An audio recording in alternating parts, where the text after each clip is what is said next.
Captain Jake Morrison stood on the bridge of the UES Endeavour, watching the stars through the massive viewing window. His crew worked quietly at their stations, checking systems and monitoring deep space communications. Everything seemed normal, but Jake felt something was wrong. The alien signals coming from the Galactic Council had been strange lately. 50 years had passed since humans first met aliens from other worlds. It started when the Council ships appeared near Earth, bringing news that humans were not alone in the galaxy. The Council was made up of 12 different alien species, all working together to keep peace across thousands of worlds. They had been watching Earth for a long time, waiting for humans to develop space travel. At first, everything went well. The Council gave Earth provisional membership, which meant humans could trade with other worlds and learn about alien technology. Human ships started exploring nearby star systems, and Earth became part of something much bigger than anyone had imagined. But not everyone in the Council was happy about humans joining them. The Zephyrians were tall, thin beings who looked like they were made of light. They spoke through musical sounds that made the air shimmer. The Zephyrians thought humans were too violent and unpredictable. They did not like how humans kept their armies and weapons even after joining the Council. The Cathara were insect-like creatures with 6 arms and large compound eyes. They worked together like a hive, sharing thoughts through their mind connection.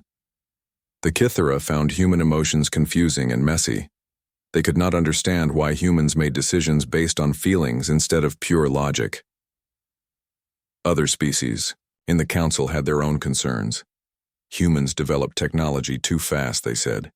Humans asked too many questions. Humans wanted to explore dangerous areas of space that other species avoided. Most importantly, humans refused to give up their military traditions. Ambassador Lisa Carter knew there were problems. She had been Earth's representative to the Council for 10 years, living on the neutral station called Kepler Prime. The station was huge, floating in empty space between star systems, with different sections built for each species. Lisa had tried to convince the other ambassadors that humans could be trusted, but it was getting harder each day. The tension finally broke during a council meeting about territorial disputes in the Outer Rim. A small conflict had started between 2 minor species, and the council was deciding how to handle it. The Zephyrian leader suggested sending peacekeepers to separate the fighting sides. The Cathara proposed economic sanctions to force both sides to negotiate. Then Lisa made a mistake. She suggested that human military advisors could help train local forces to defend themselves. The reaction was immediate and angry. The Zephyrian leader's harmonics became sharp and discordant. The Cathara representative's compound eyes darkened with what Lisa had learned meant deep disapproval. The meeting ended badly, with several species walking out. Lisa knew she had made things worse, but she also knew her suggestion made sense.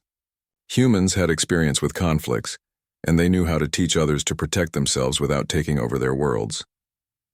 3 days later, Lisa was called to an emergency council session. She walked into the Great Chamber, a circular room with floating platforms for each species. The lighting was dim, which usually meant serious business. All 12 species were present, something that only happened for the most important decisions. The Zephyrian Council leader spoke first, his musical voice carrying across the chamber. The Council has reached a decision regarding the human species and their membership status. Lisa felt her heart sink. She had been expecting this but hoping it would not happen. Humans have proven unable to adapt to galactic civilization, the Cathara representative added through their translation device. Their aggressive nature and refusal to abandon military thinking makes them incompatible with our peaceful society. A Draconian representative, one of the few species that had sometimes supported human positions, remained silent. The Draconians were proud warriors themselves, but even they seemed unwilling to oppose the majority. The Zephyrian leader continued. The Council hereby revokes Earth's membership and orders all human vessels to return to their home system within 30 standard days. A quarantine field will be established around the Sol system to prevent further human expansion into galactic space. Lisa stood up, her voice steady despite her shock. You are making a terrible mistake. Humans are not the enemy you think we are. Any human ship that attempts to leave the Sol system after the quarantine is established will be destroyed, the Cathera representative stated coldly. This decision is final. Dr. Amy Rodriguez, Earth's chief scientist studying alien biology, was also present at the meeting. She had spent years learning about the different species and understanding their cultures. She stepped forward to speak. "You do not understand what you are doing," Amy said. "Humans are not naturally violent. We are protective. We fight when we need to defend ourselves or others. That is very different from being aggressive for no reason." The Zephyrian leader's harmonics became dismissive. "Your species has a history of warfare spanning thousands of years. You cannot change your nature. Our nature is exactly why you need us," Amy replied. "The galaxy is not as safe as you think it is. There are threats out there that peaceful species cannot handle alone." But her words fell on deaf ears. The council had made their decision and nothing would change their minds. Back on his ship, Captain Morrison received the news through official channels. The message was clear and brutal. All human ships had 30 days to return to Earth. After that, they would be considered hostile and destroyed on sight. Morrison looked around his bridge at his crew. These were good people who had dedicated their lives to exploring space and building bridges between species. Now, they were being sent home like criminals. "Sir," his communications officer said quietly, "we are receiving similar messages from human ships throughout the galaxy. Everyone is being ordered home." Morrison nodded grimly. "Set course for Earth. Maximum speed." As the Endeavor turned toward home, Morrison could not shake the feeling that the Council was making the biggest mistake in galactic history. They thought they were protecting themselves from humanity, but Morrison knew better. They were throwing away their greatest asset. Just when they would need it most, the galaxy was about to learn that exiling Earth was indeed a very big mistake. 2 years had passed since the Galaxy Council forced all human ships back to Earth. The quarantine field surrounded the entire Sol system like an invisible wall, maintained by automated alien sentries that would destroy any ship trying to leave. Earth was completely cut off from the rest of the galaxy, but something unexpected had happened during those 2 years. Instead of falling apart, humanity had grown stronger. President William Hayes stood in the Oval Office, looking at reports from around the world. Every country on Earth was working together in ways that had never happened before. The exile had done something that centuries of diplomacy could not accomplish. It had united humanity against a common problem. "The Genesis Protocol is working better than we hoped," Hayes told his advisors. "Production is up 300% across all sectors." The Genesis Protocol was Earth's response to the exile. Without alien technology to rely on, humans had to build everything themselves. Factories worked around the clock. Scientists pushed the boundaries of human knowledge. Engineers designed new machines that could do things alien technology had done for them before. Commander Rachel Stone floated in zero gravity, watching massive construction work happening around Earth's orbit. The orbital shipyards were growing every day, stretching for miles in all directions. Hundreds of workers in spacesuits moved between the metal frameworks, building ships that were purely human in design. "How many ships will be ready by next month?" Rachel asked her construction chief. 50 combat vessels and 20 support ships," came the reply. "The new designs are testing well. They might not be as advanced as alien ships, but they are tough and reliable." Rachel smiled. Human engineering had always focused on making things that could take damage and keep working. Alien technology was more advanced, but often failed completely when something went wrong. Human ships were built to survive and fight even when half their systems were damaged. On Mars, similar construction was happening. The Red Planet had become humanity's second major shipbuilding center. The lower gravity made it easier to build large vessels, and the Mars colonies had expanded rapidly to support the increased activity. Dr. Kevin Chen worked in his laboratory on Luna, Earth's moon. The quarantine field had become his primary research subject. By studying how the alien sentries operated, he was learning about Council technology in ways that previous cooperation had never allowed. The energy patterns are fascinating, Kevin told his research team. The aliens use quantum field manipulation in ways we never thought possible. But I think I understand the basic principles now. Kevin's breakthrough came when he realized that the alien technology worked differently than human technology at a fundamental level. Alien devices manipulated reality directly through quantum fields. Human technology worked by applying force and energy to change physical objects. Both approaches had advantages, but they were so different that each side had trouble understanding the other. This difference was becoming humanity's secret weapon. Kevin was developing new propulsion systems that combined human engineering with alien principles. The result was technology that neither side had imagined possible. On Earth's surface, changes were happening everywhere.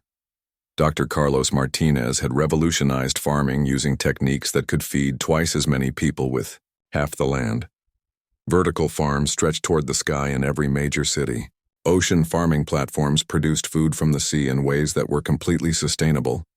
General Patricia Wells coordinated Earth's defense from a command center deep underground. Every major city now had defensive systems that could shoot down incoming threats.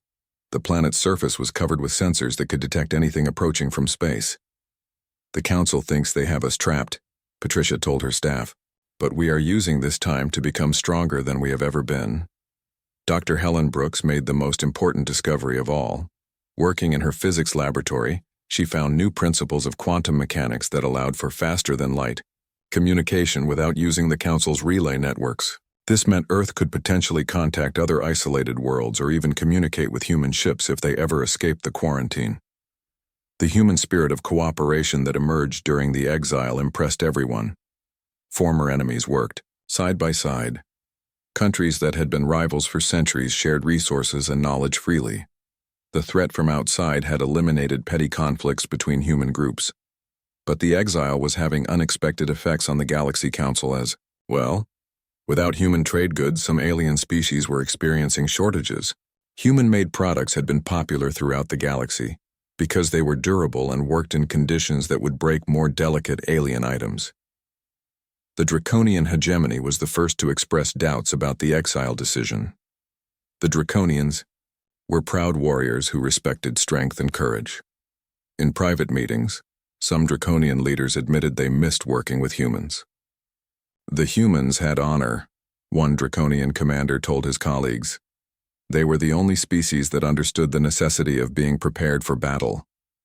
Economic problems were spreading through Council space. Human merchants had been important, middlemen in trade between species that did not trust each other directly. Without humans to facilitate these relationships, trade routes were breaking down. The Ethereal Collective, a species made of living crystal, were having the most serious problems. They needed rare minerals that human miners had been particularly good at finding. Without human expertise, the Ethereals were struggling to locate new sources of the materials they needed to survive. Some species were starting to question whether the exile had been wise. The Aquatic Commonwealth, who lived in the ocean worlds, had developed close relationships with human underwater specialists. They were finding it difficult to maintain their deep-sea operations without human help. But the Council's leadership refused to admit they had made a mistake. The Zephyrians and Kythera maintained that humanity was too dangerous to be allowed back into galactic society. They pointed to Earth's military buildup as proof that humans could not be trusted. What they did not understand was that humans were not building weapons to attack anyone. They were preparing to defend themselves, and if necessary, to defend others who could not defend themselves. Back on Earth, Ambassador Lisa Carter worked with President Hayes to plan for different possible futures. They knew the quarantine would not last forever. Eventually something would happen that would force the Council to make new decisions about humanity. "We need to be ready for anything," Lisa said. "When the time comes, we have to show them that exiling us made us better, not worse." Dr. Amy Rodriguez continued her research into alien biology and psychology. She was building detailed profiles of each Council species, learning their strengths and weaknesses. This knowledge would be crucial if humans ever had to deal with the Council again. "The Council species are all specialists," Amy explained to her colleagues. "Each one is very good at specific things, But they are not adaptable. Humans are generalists. We can learn to do anything when we have to. As the second year of exile ended, humanity was no longer the same species that had been forced out of galactic society. They were stronger, more unified, and more capable than ever before. The Council had intended to weaken Earth by cutting them off from galactic civilization. Instead, they had created something they had not expected.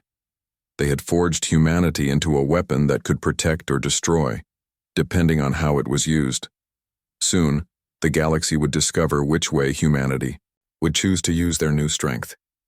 3 years had passed since humanity's exile when the galaxy faced its worst nightmare.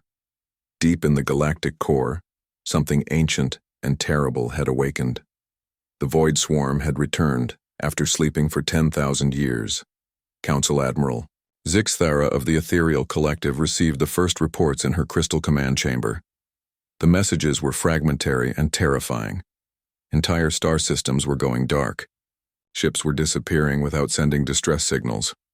Whatever was attacking moved too fast for conventional defenses.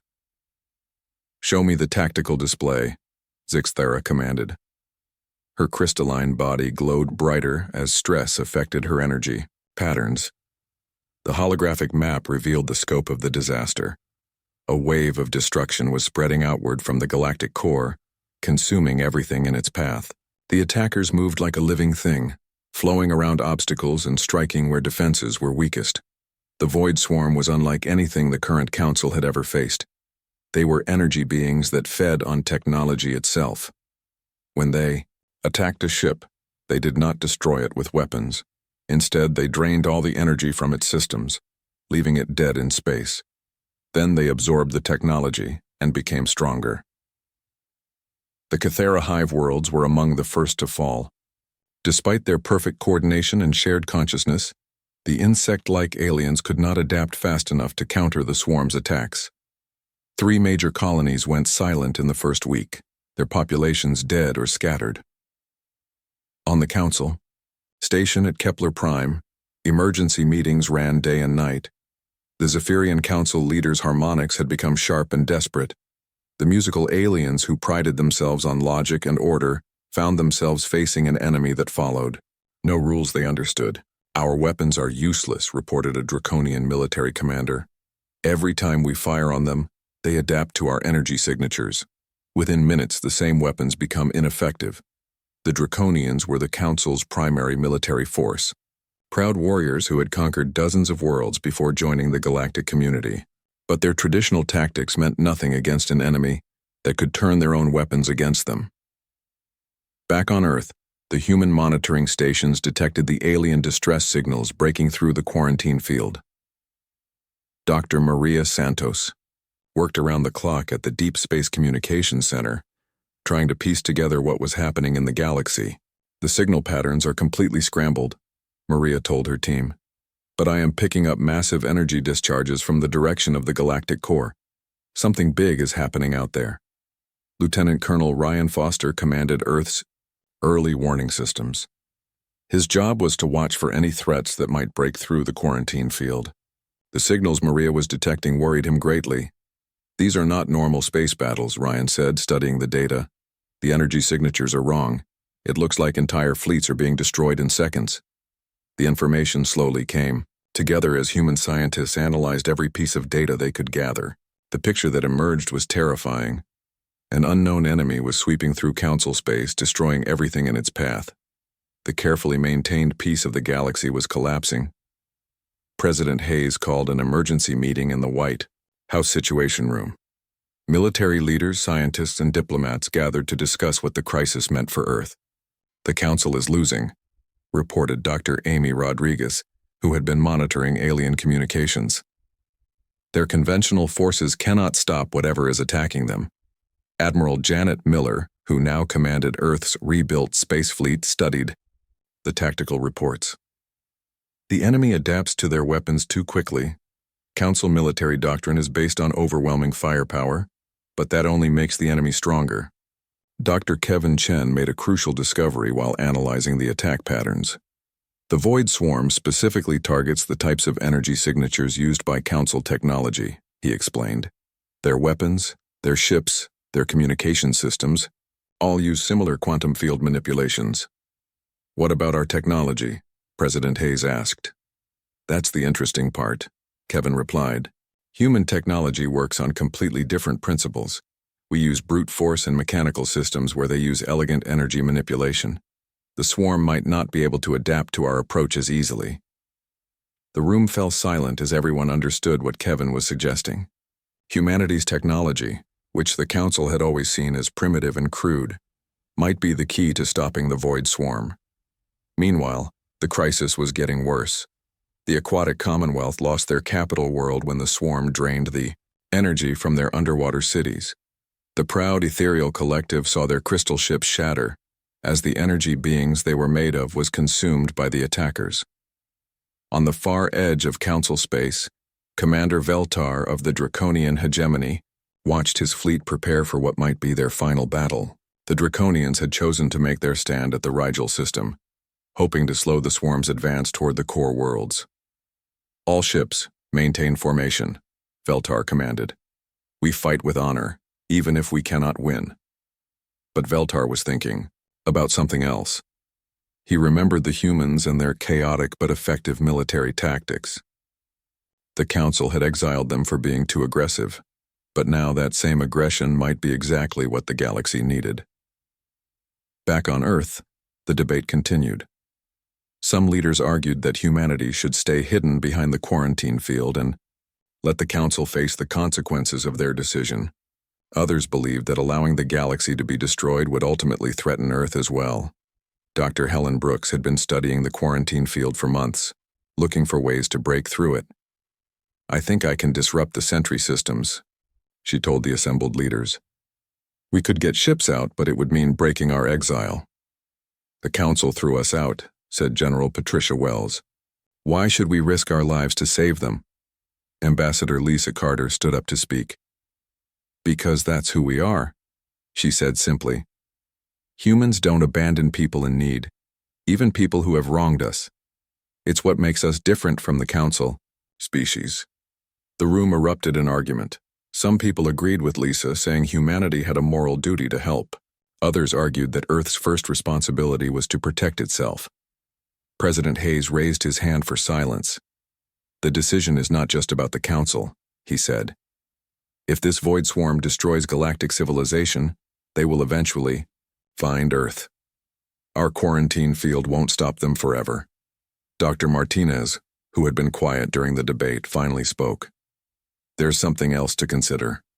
The swarm has been dormant for 10,000 years. Something woke them up. If we don't stop them now, we might never get another chance. The weight of the decision pressed down on everyone in the room. Humanity had spent 3 years building up their strength and unity. Now they had to decide whether to use that strength to save the galaxy that had rejected them. Outside the White House, Captain Jake Morrison waited with his crew aboard the UES Endeavor. The ship had been upgraded with the latest human technology, making it more powerful than ever before. Morrison and his people were ready to fight, but they needed orders from the government. As the meeting continued late into the night, signals from space brought worse news. The Void Swarm was accelerating its advance. Entire sectors of the galaxy were going dark. The Council's resistance was collapsing faster than anyone had expected. The time for decision was running out. Soon, humanity would have to choose between safety and honor, between isolation and sacrifice. The galaxy's fate hung in the balance, waiting for Earth's answer. The secret message came through encrypted channels that the Council had never known existed. Commander Veltar of the Draconian Hegemony broke every law and regulation by sending it directly to Earth. His warrior pride could not accept defeat without trying everything possible. Humans of Earth, the message began. This is Commander Veltar of the Draconian Fleet. Our species may have disagreed with the Council's decision to exile you, but we respected the majority vote. Now I must break that respect to ask for your help. President Hayes read the message in the Situation Room, surrounded by his military and scientific advisors. The desperate tone was clear even through the translation software. We are losing this war. Veltar's message continued. The Void Swarm adapts to everything we throw at them. Our most powerful weapons become useless within minutes. We need your chaotic approach to warfare. We need tactics that make no sense to logical minds. The message included tactical data showing the extent of the disaster. Half the galaxy was already dark. Billions of beings were dead or missing. The Council's organized military response had failed completely. Please, the message ended, put aside our past mistakes and help us save what remains of galactic civilization. Captain Jake Morrison stood on the bridge of the UES Endeavour reading the same message. His ship was part of Admiral Janet Miller's fleet, 50 vessels that represented the best of human engineering and determination. They were ready to launch, but they needed presidential authorization to break the quarantine. What do you think, Captain? Asked his first officer, Lieutenant Commander Sarah Blake. I think we're about to find out what we're really made of, Morrison replied. The decision came quickly. President Hayes authorized Operation Breakthrough, the plan to punch through the quarantine field and engage the Void Swarm. Dr. Helen Brooks had found a way to disrupt the alien sentries using quantum interference generators that confused their targeting systems. Admiral Miller gave the order, and 50 human warships moved toward the quarantine boundary. The alien sentries detected them immediately and began charging their weapons. But the quantum interference generators activated just as the sentries fired, causing their shots to miss completely. The UES Endeavour led the charge through the gap in the quarantine field. For the first time in 3 years, human ships entered open space beyond the Sol system. The crew cheered as they broke free from their invisible prison, but celebration ended quickly as they received updates on the situation. The Void Swarm had reached the Rigel system where Commander Veltar was making his desperate last stand. The human fleet would arrive just in time to join what looked like a hopeless battle. All ships, maximum speed to Rigel 7, Admiral Miller commanded. We have friends to save. The human fleet arrived at Rigel 7 to find a scene of chaos. Draconian ships fought desperately against dark, writhing forms that seemed to absorb light itself. The Void Swarm moved like living shadows, flowing around, the rigid draconian formations and striking from unexpected angles. Captain Lisa Park commanded the destroyer UES Defiance. She watched the battle through her tactical display and immediately saw the problem. The Draconians were fighting like they always had, with organized formations and predictable attack patterns. The swarm had already adapted to their methods. This is Captain Park to all human vessels, she broadcast. Forget formation flying. Go to individual attack patterns. Make it impossible for them to predict what we're doing next. The human ships scattered like a flock of birds, each captain choosing their own approach to the battle. The UES Endeavour dove straight toward the largest swarm concentration, while the UES Liberty circled around to attack from behind. The UES Defiance used hit-and-run tactics, striking fast and disappearing before the enemy could respond. The effect was immediate and dramatic. The Void Swarm, which had been overwhelming the organized Draconian fleet, suddenly found themselves facing attacks they could not predict or counter. Human ships weaved through their formations in ways that made no logical sense. Commander Veltar watched in amazement as human vessels performed maneuvers that violated every principle of space combat he had ever learned. Ships that should have been destroyed by superior firepower somehow survived by pure unpredictability. Veltar to human commander, he broadcast. Your tactics are impossible. How do you coordinate without central command? We don't coordinate, Admiral Miller replied. We improvise. Every captain is making their own decisions based on what they see. The enemy can't adapt to chaos. Dr. Amy Rodriguez was aboard the mobile research vessel UES Darwin, working with a mixed team of human and draconian scientists. She had convinced Veltar to let her study captured swarm samples during the battle. The swarm entities communicate through quantum entanglement, Amy explained to her team. They share information instantly across their entire network, but human emotional responses generate quantum interference that disrupts their communication. You mean our feelings are weapons? Asked Dr. Peter Woods, Amy's assistant. Exactly, Amy replied. Fear, anger, determination, hope. All of these create quantum static that makes it harder for the swarm to coordinate their attacks. This discovery changed everything. Amy quickly transmitted her findings to all human ships, along with instructions to amplify their emotional responses.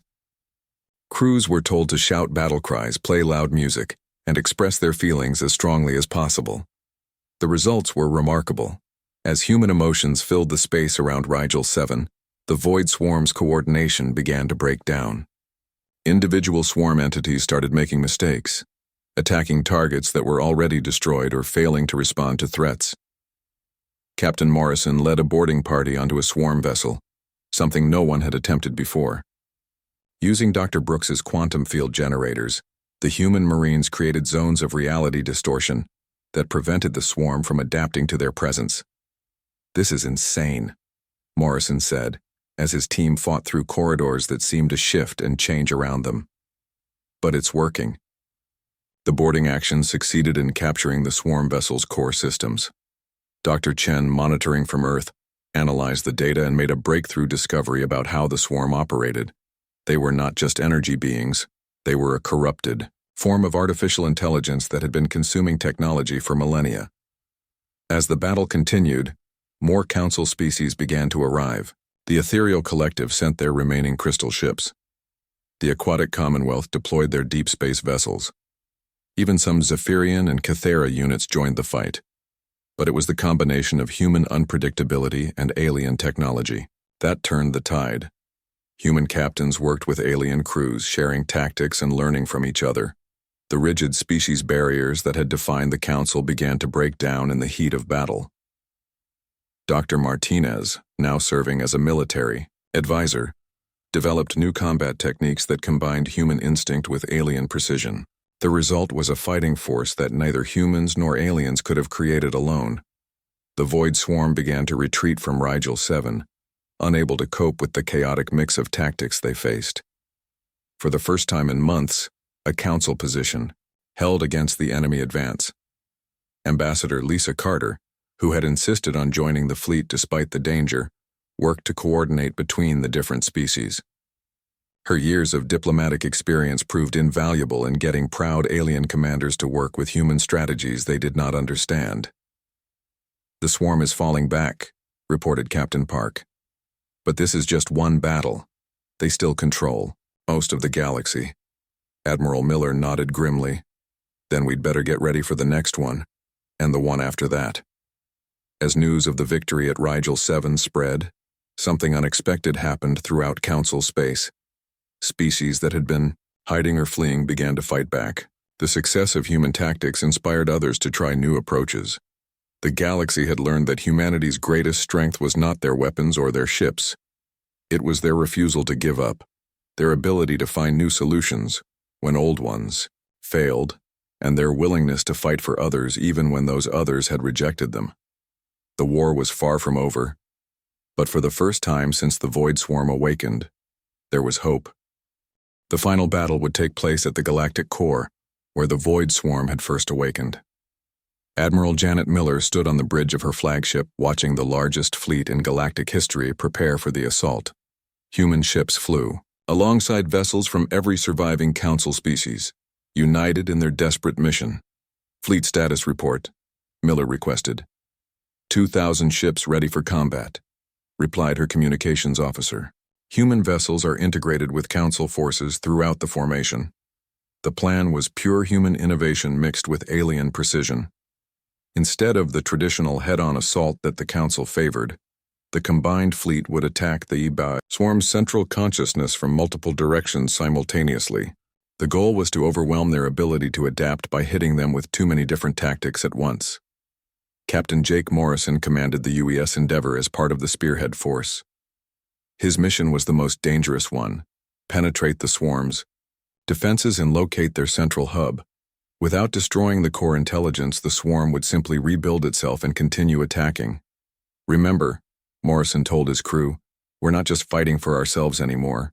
We're fighting for everyone." Dr. Kevin Chen monitored the fleet from his position aboard the research vessel UES Discovery. His quantum field generators had been installed on every human ship, creating zones of reality distortion that prevented the swarm from adapting to human tactics. The Void Swarm had turned the galactic core into a nightmare landscape. Dark energy. Storms raged between the stars, and space itself seemed twisted and wrong. Ancient civilizations that had once thrived here were now nothing but empty husks, drained of all life and technology. Beginning the assault, Admiral Miller announced. All ships execute attack pattern chaos. The fleet scattered in every direction, abandoning all conventional formation flying. Human captains led mixed crews of aliens who had learned to embrace unpredictability. Draconian warriors fought alongside human marines while ethereal collective crystal beings coordinated with human engineers. The Void Swarm rose to meet them like a living tide of darkness. Thousands of energy creatures flowed through space, their forms shifting and changing as they tried to adapt to the incoming attacks. But this time was different. The attackers refused to follow any pattern the swarm could understand. Captain Lisa Park dove her destroyer UES Defiance straight through a swarm formation, firing weapons in seemingly random directions. But her shots were not random at all. They were designed to confuse the enemy's adaptive algorithms by presenting contradictory data. Commander Veltar flew his draconian battleship alongside human vessels, using tactics that would have horrified his ancestors. Instead of the honorable frontal assault his species preferred, he attacked from behind cover and retreated when the enemy adapted to his weapons. The breakthrough came when Colonel Rachel Stone led a desperate boarding assault on the swarm's central vessel. Her team of human marines and alien specialists fought through corridors that defied physics, using Dr. Helen Brooks's reality generators to maintain stable zones of normal space. The core intelligence is 3 levels down, Stone reported through her radio. But the passages keep changing. It's like the ship is alive. Dr. Amy Rodriguez, monitoring from the research vessel, made a crucial discovery. The swarm's central consciousness is not just artificial intelligence, she broadcast into the fleet. It's a hybrid of organic and digital components. That's why it can adapt so quickly. This information changed the entire strategy. Dr. Carlos Martinez, now serving as the fleet's biological warfare specialist, had been working on a special weapon designed to target the organic components of swarm technology. His modified virus could spread through their network and disrupt their hybrid consciousness. Deploying the bioweapon now, Martinez announced from his laboratory ship. All vessels maintain distance from swarm core. The virus spread through the swarm's network like wildfire. Unlike their technology-based defenses, the organic components had no way to adapt to a biological attack. The virus attacked the living parts of their consciousness while leaving the digital components isolated and helpless. The effect was immediate and devastating. Swarm entities throughout the galactic core began to malfunction as their hybrid consciousness broke down. Ships that had been flowing like living creatures suddenly moved in jerky mechanical patterns.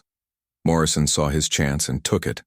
The UES Endeavor punched through the confused swarm defenses and reached the central hub. The massive structure looked like a twisted combination of organic growth and technological construction. All Marines prepare for final assault, Morrison commanded. The boarding party fought through the dying hub, encountering desperate resistance from swarm entities that could no longer coordinate their defenses.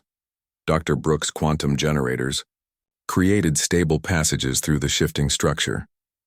At the heart of the hub, they found the swarm's original consciousness, a massive organic brain connected to countless technological interfaces. It had been corrupted by millennia of consuming other civilizations, becoming a twisted hybrid that could never find peace. It's not evil, Dr. Rodriguez said, studying the readings from her instruments. It's insane. The swarm has been trying to fill an emptiness that can never be satisfied. The final blow came not from weapons but from understanding. Instead of destroying the central consciousness, the human team used Dr. Martinez's virus to separate the organic and digital components. Without the hybrid connection, the artificial intelligence simply shut down while the organic brain finally found the peace it had been seeking. The collapse of the central consciousness sent shockwaves through the entire swarm network. Across the galaxy, swarm entities stopped moving and began to dissolve back into harmless energy. The nightmare that had consumed half the galaxy was finally over. The victory celebration took place on Kepler Prime, the neutral station where humanity had been exiled 3 years earlier. But this time the great chamber was filled with representatives from every species in the galaxy, all united in gratitude to the humans who had saved them. The Zephyrian Council leader spoke first, his harmonics now warm and respectful. We made a grave error in judgment. We feared humanity's chaos without understanding that chaos, properly directed, is the universe's greatest creative force. The Kithra representatives' compound eyes showed what humans had learned meant deep respect. Your species has proven that emotion and logic are not opposites but partners. We have much to learn from you. President Hayes stood before the assembly, representing not just Earth but the new spirit of cooperation that the crisis had created. The Council tried to exile us because they feared our differences, but our differences are what saved the galaxy. Ambassador Lisa Carter, now promoted to Secretary General of the new Galactic Alliance, announced the formation of a new government structure. Instead of the rigid council system, the alliance would be based on cooperation between diverse approaches to problem solving. Captain Morrison was promoted to Grand Admiral of the Alliance Defense Force, charged with creating a new military doctrine that combined the best of all species' capabilities. The headquarters would be on Earth, but training facilities would be established throughout the galaxy. Dr. Chen's research into swarm technology led to revolutionary advances in galactic communication and transportation. The quantum field generators that had been weapons against the swarm became tools for peaceful exploration and development. 1 year after the final battle, the galaxy was more prosperous and peaceful than it had ever been. The crisis had forced different species to work together in ways they never had before, breaking down ancient prejudices and fears. Admiral Morrison stood on the observation deck of the new Alliance headquarters, watching ships from dozens of worlds coming and going in Earth's orbit. Human and alien crews worked side by side, sharing knowledge and techniques that benefited everyone. You know, Morrison said to his aide, Lieutenant Commander Blake, sometimes the best thing that can happen to you is having someone tell you that you don't belong. How so, sir? Blake asked. Morrison smiled. Because then you get to prove them wrong in the most spectacular way possible. The galaxy had learned that humanity's greatest strength was not their technology or their military might. It was their refusal to abandon others, even those who had abandoned them first. The exile that was meant to protect the galaxy from humanity had instead prepared humanity to protect the galaxy from threats the Council never imagined. Earth was no longer the outcast world that had been forced into isolation. It was the heart of a new galactic civilization built on the principle that differences make communities stronger, not weaker. The Council's biggest mistake had become the galaxy's greatest blessing.